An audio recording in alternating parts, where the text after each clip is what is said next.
Hello, guys, and welcome again to this edition of Learning with Rich. Okay, so let us continue our discussion for the preparation in Revit Architecture Certified Professional Examination. Still, this is under collaboration modules, and the topic that we're going to discuss now is about worksets. Worksets can be found on the Collaborate tab, and then you can see here worksets. So as you can see, the worksets is currently disabled because in the newer versions of Revit, Revit architecture, okay, an additional button is added here, which is collaborate. So aside from working on your project within the network, you can actually work also within the cloud. Okay, so like for example, your company is on the subscription of Beam 360 team and collaboration for Revit, then you can use this one and then you can save your central file to the cloud. So from there, you can use that central file to create some local file and then synchronize your local file to the cloud. Okay, if you want to update your central model. Okay, so before in lower version of Revit, you do not have this option here. You only have worksets option. Okay, so just in case you are using a lower version. So yeah. So for us to be able to select the work sets here, so you need to select first what type of collaboration you are going to do. Is it within your network or is it within the cloud? So in this exercise, so I just select within the network. So I select that one and then I select here OK. Okay. All right. Let us just wait. So right after that, you will now notice here that the work sets is now enabled.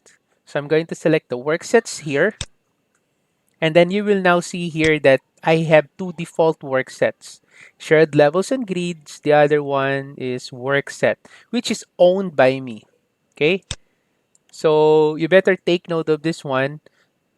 This is actually the name of your Autodesk account. So if you have an Autodesk account and then you logged in, okay, automatically this name here will becomes the name of your machine.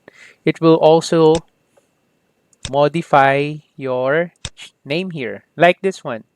Okay, so usually the name of your Revit is the name of your computer. Okay, but if you log in using your Autodesk account, the Autodesk account's name will be placed here. So this is very important. Okay, you will see that later on. Now, to continue, you can actually create some work sets here. By the way, the reason why we are using work sets is because we can use the work sets to enable the work sharing in your project. So work sharing is actually a design method that allows multiple team members to work on the same project model at the same time. So for us to be able to make our project work shared environment, so we need to use work sets. So that's the purpose. So let's say you have guys who is working on structural model, then you can create a work set, structural model.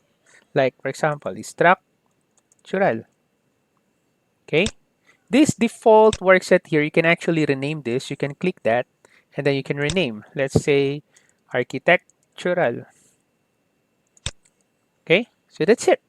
So if you have MEP, so let's say you have mechanical, you have piping, you have plumbing, you have lighting, you have power, okay, you have plumbing, you can create those work sets. Okay, so but in this exercise, I'll just focus on my architectural and structural here. Okay, then after you create the work sets that you just need to select here. Okay, take note also of the active work set here. The active work set is architectural. So what will happen is any objects or any elements that you will be creating in your project, it will becomes architectural or it will be under architectural work set. So let's say you create a door. So that door will be under architectural. Let's say you create a mechanical equipment. That mechanical equipment will still be under architectural work set.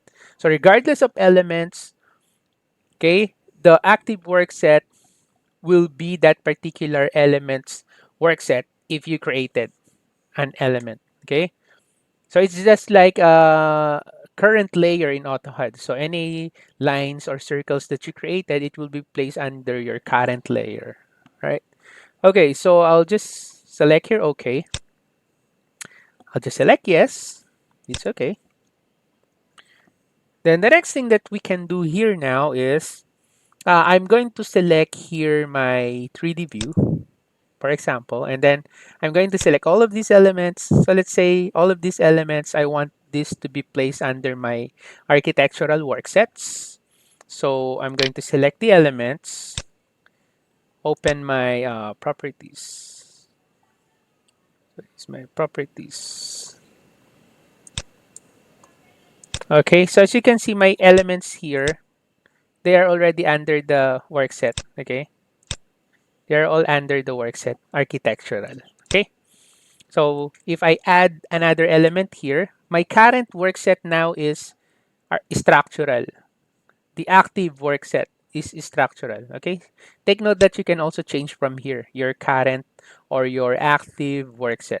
So if you want to create architectural elements, make sure you change your active work set to architectural. If you want to create mechanical elements, make sure you create mechanical work set and make that work set active work set. Okay, so that's the importance of that tool. Okay, it's like placing your elements to the proper work set.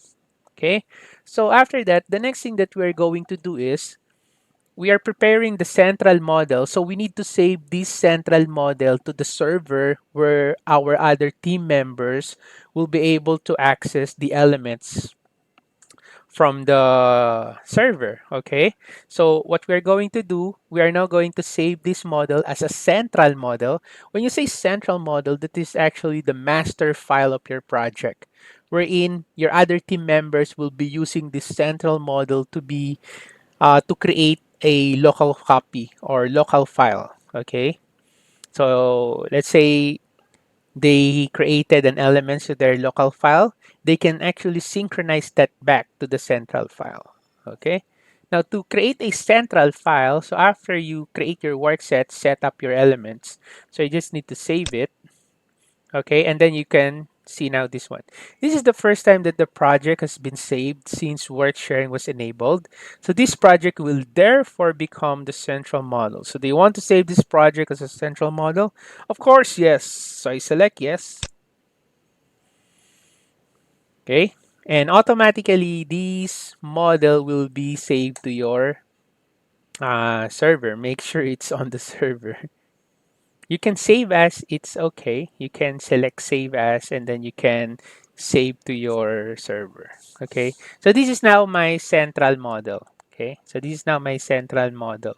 So the next thing that you need to do after you create the central model is um, make sure you relinquish all your elements so that your other team members will be able to use the work sets that you have created. Okay, why? Because if I go to the work sets here, you will notice that you own all of these work sets. So let's say, for example, I am the user. Okay, so I am the one who is working on the architectural. So I will not be able to edit all the elements of the architectural model if I am still the owner, or let's say my manager is still the owner. Okay, my manager is the one that created the central file. So let's say this is the name of my manager. So as you can see, my manager owns this work set. Now, for me to be able to use these work sets, so we need to make sure that our manager relinquish the ownership our of the work set that he created. Okay, so to do that, so let's say I am the manager. So I'll just need to select relinquish all mine. I select this one. There you go. And then if you go back again to the work sets, you will notice the manager is not the owner anymore of this work set. So as a user, I will now be able to use that work sets. Okay. So I'm now going to close this one. So I can go to file and then I'm going to close it. Okay. Now, to start your project, you do not open the central file directly. Okay. Do not click this one because it will open the central file. So what you can do is you can open. This is actually the central file. Just imagine this is your server. Okay, this is the folder that is saved to your server, and then this is the central file. The backup here contains files that you can use just in case your main file, this one, mess up, so you can still recover your previous files by using the backup file. Okay, so if I am now the user, I'm not the manager anymore. So let's say I'm the user. So I'm going to open now the central file that my manager created. So I go to the server, I go to the Worksets folder, I click once the Fire Station, which is the central file, and make sure that create new local here is checked. Okay. Because if you are going to uncheck this, what will happen is you will be opening the central file, which is what we do not want. Okay? It is not recommended to work directly on the central file. So you need to create a local file. Okay? Make sure you do that. You select, because I am just a user, so I select that, and then I make sure that the create new local is selected. Then after that, I select here open. So by doing that, I will be able to create a local file. This is now the local file. Okay. So this is the local file. So let's say I am the architectural model. So I'm going to make sure that architectural workset is the active workset. And then after that, that's the time I can now add some elements. So let's say I create wall, I create, say add wall here. So let's say I add door. So these elements will be under the architectural work set. So after I did some modification on my local file, and I want this local file to be synchronized to the central file, meaning I want my changes to be synchronized to the central file. So all I have to do is go to the collaborate, synchronize with central, and then just select OK. So if there are some options here that is enabled, let's say, for example, you notice that user created worksets are enabled, just check that. By doing that, you are relinquishing the elements. But in my case here, I don't have any options here or any worksets that need to be relinquished. So it's all grayed out. So no need for me to check because it is already relinquished. But in case you notice, let's say the borrowed elements are enabled, so make sure you check that so that it will relinquish the ownership. Okay. So I'll just synchronize that to the central. Okay. So what will happen is your local copy will communicate to the central file and inform the changes on your local file. So your central file will be updated. So these changes will go also to the central file. Okay. So after that, again, you can now close the file, close it. There you go. And then you notice your central file is already updated, right? Okay. So let's say, for example, the next day, you want to continue again your work. Do not use the old local copy and do not click any elements or any icons here. Okay. Make sure you use open, right? So make sure you use open. So let's say you want to create again another, or you want to continue your work. Do not use the old local file. Just create a fresh one. You open again, look for the central file, make sure that create new local is checked, and then you just select open. Just override the old local copy. Click that one. And then you will be creating again a new local fresh file. That's it. So basically, that's how you work on a work shared environment using your work set. Okay. So hopefully you understand basically the how to do it. Okay. So if you have any questions or suggestions, comments, you can put it on the comment section below, and I'll get back to you as soon as I can. So for our next exercise under the collaboration module, So we are going to discuss importing drawing and images files in Revit. Okay. So thank you for watching, guys, and have a nice day.